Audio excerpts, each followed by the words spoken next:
Okay, so my first boyfriend. So I've been thinking, I reference my past a lot, but I really want to invite you guys into that time period. So let's relive my experiences together as a gay black boy becoming a black gay man. In my own words, of course. So at this point, I've had some sexual experiences. All of them were older guys. Hey, real quick trigger warning. We're going to talk about some gay shit and some trauma. We're going to laugh, we're going to learn, we're going to do the things, but we're also going to talk about some gay shit and some trauma. I got to keep it real with you. Well, not always both. Well, maybe gay shit or trauma. It could be both, it could not be both. You get what I'm trying to say? Either way, we're going to talk about some gay shit and or some trauma. So prepare yourselves. Older guys fit into what I'm now calling my safety bubble. At the time, I didn't call it a safety bubble, but that's essentially what it was. At this point, attraction was secondary. I needed you to be older than me. That way I felt more comfortable knowing that you were not in my circle of friends. I needed you to be black because in my mind, culturally, you would understand what it means to be private and or secretive. And there was a few aesthetic things. I like thicker guys. So, having something back there to talk about was a good plus. But again, it really wasn't about that. I needed to know that you would go out of your way to be secretive. And this showed up differently in different people, right?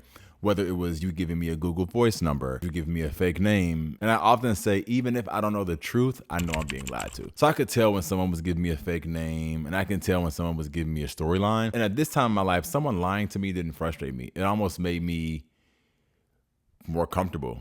It let me know that you would continue to lie. Good or bad at it, at least I know that when it comes down to the wire, you'll lie. And that's the kind of skill set I need. So I had these experiences with the guys who fit that curriculum. And now I am just moving and grooving. I'm, in college, I just won Mr. Albany State. I went to Albany State University in South Georgia. And I meet this guy who was none of my curriculum, actually.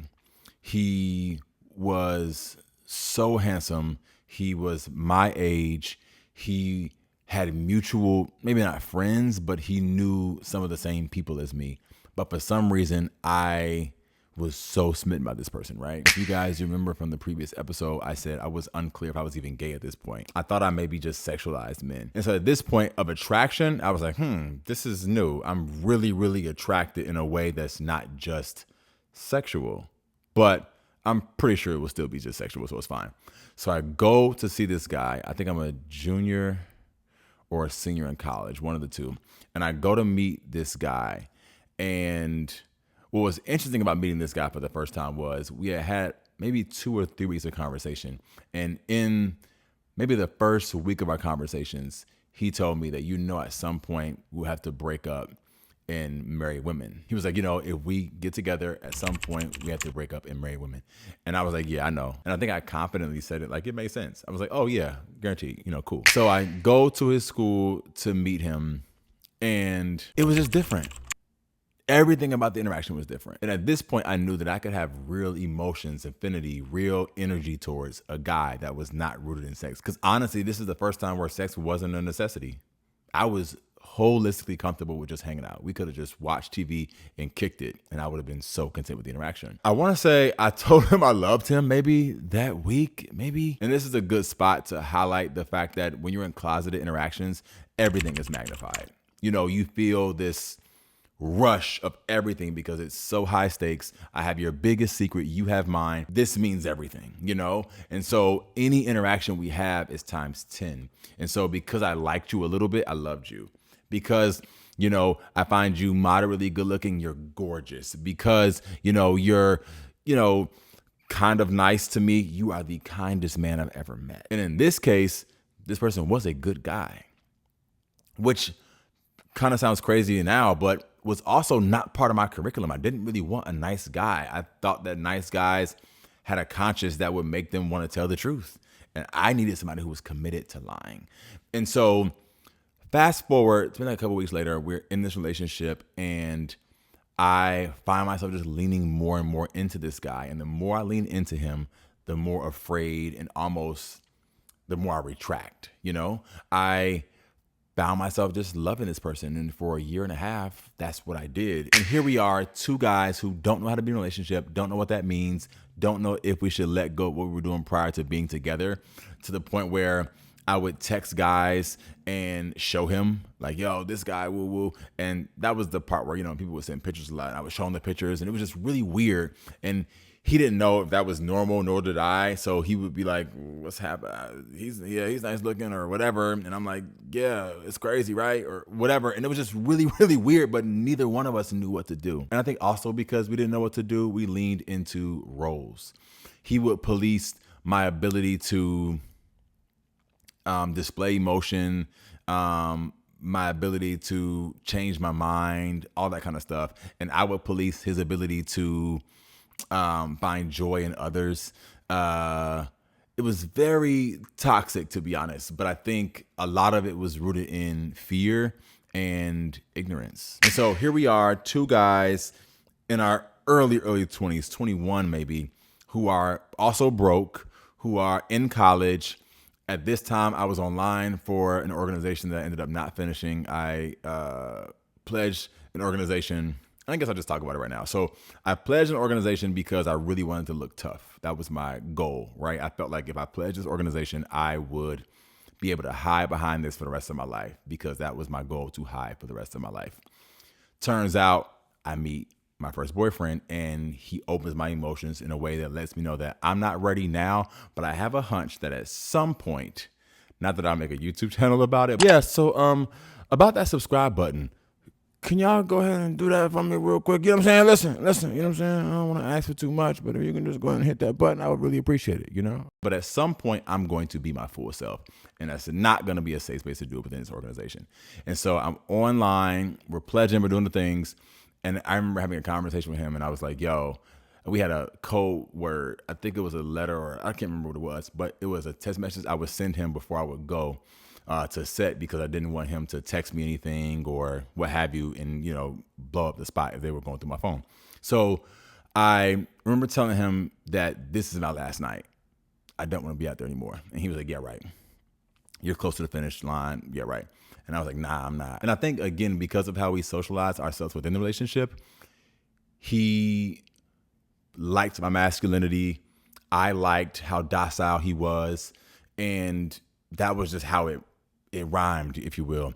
And so I dropped the organization and I drive. He didn't live in Georgia where I went to college. So I drive to his college the next maybe day or two. And that was kind of my first time going against the grain, right? Because if you guys went to HBCUs, you know, you do not drop an organization, one.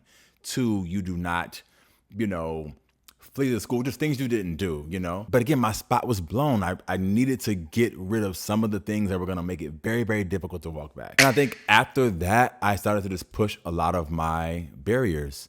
I remember he came to my campus once, and it made no sense for him to be there. And my friends were like, you know, what's up with bro? And I was like, yeah, it's my boy, woo woo, you know, the things. And I'm just trying to play up however I can, not knowing how for real. But I was like, yo, you know, he cool. And I remember we went to, my friend invited me over to her off-campus apartment, and she was cooking. A few friends were over there, and it was time for me to eat. And my boyfriend at the time was making my plate. But at this point, it was becoming more and more difficult for us to remember that we were not supposed to be in relationship with each other, to keep in mind that we needed to break up at some point and marry these girls. And it was just very, very difficult because we were falling deeper into each other in that way, you know? And on top of that, again, being young, it being heightened because we're closeted, all those things in tow. And I also remember going to his campus once, and he had a friend, and this is when things really took a really harsh turn for the worst. He had a friend, and he was getting more comfortable than I was. And this is the part where I think the closet gets really, really tricky, because if you guys are not in the same space within the closet, it's going to get murky. And he was progressing further than I was. And so I became very manipulative in the idea that, hey, you don't want to come out. I was telling him things that people told me. You'll never get hired. Don't come out. Don't tell nobody. You don't want to do that. And he would come to me, you know, I think I want to tell my friend. I think I want to tell my mom. I think I want to tell my sister. I think I want to tell, you know, wanting to be in his truth. And I remember every step of the way being like, no, you don't, you don't, you don't. And so he lied to me, but he told one of his friends. And I knew he told him because I came to campus and the guy never spoke to me, mind you, never spoke to me. But this particular time, he caught me on their campus and was like, what's up, OBO? And I said, what's up, bro? He was like, you know, you going up? I was like, yeah. He was like, all right, have a good night. So I go up to the dorm and I go, yo, did you tell so-and-so about us? No. We go to bed, wake up the next day. He was like, yeah, I did. I told him. And at that point, I knew he was trying to be free. And I just wasn't. I just could not do it. We finished college. He moved cities, asked me if I'm going with him. And I was just like, nah, I'm staying here. Because again, I just could not. I just wasn't in the space, you know? And so we ended up breaking up, and that was the end of this first relationship I was in. But I think in hindsight, I recognize that within these closeted and these, you know, secretive relationships, you're not going to be able to really actualize what it means to be in true love. And coming from a person who is in the most true and equitable and genuine and healthy relationship with a partner who I love with most of my heart, whatever heart that God allows me to love people with, I now know that you're not going to be able to be in that version of love within the vacuum that is the closet. And I want to say this too. I really want you to be honest about whether or not you are being private or being secretive, because I think there's a very, very, very big difference between the two. And I think we make it muddy a lot because of our own shames and our own fears. And so we tend to act as if our sexuality is a business proposal and that it's nobody's business proposal to evaluate, but that's not what sexuality is. And I think we treat our sexuality, well, our orientation, like a shirt that we can take off and put back on and take off and put back on contingent upon the environment. And that's just not a way to live life. Your return on your investment is not going to come back good. It's just not. So my advice to you is lean into self. If you are finding yourself navigating these relationships with guys who don't make any sense and guys who are, you know, being manipulative or pervasive in what it means to not be yourself, spend time with yourself. Love on him. The more you love on yourself, the more unfamiliar and weird it feels to not be loved on by others. Find things that bring you joy. Things, people, experiences, the whole nine. Find things, people, experiences that bring you joy. This is going to sound kind of left field, but drink water.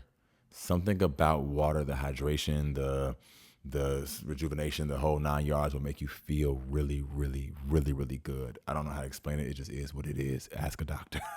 And also give yourself grace. I think what this series, again, is for me to talk to you about my experiences, but also let you know that you can grow. I've made some choices that I would never make today. I have walked back into waters that were so uncomfortable for me to really internalize those things to grow. And it's difficult to face previous versions of self, especially if you feel like, you know, you were the wrong person in the scenario, which most of us have been the bad guy in somebody's story. I just think that at the end of the day, understanding where you are, where you sit, making amends as necessary. Sometimes understanding who you can apologize to and who you should just leave alone. And also not thinking that you cannot be forgiven. I don't know what your religion is, or your spirituality, but you can always be forgiven, even if the only person who's going to forgive you is yourself. So don't think you're stuck. A lot of my homies back in the day who were married to women or who had children by women felt so stuck, and you are not. You have the freedom to move about. You have the freedom to be free whenever you want to take it. So take your freedom. You know the motto. Keep creating space.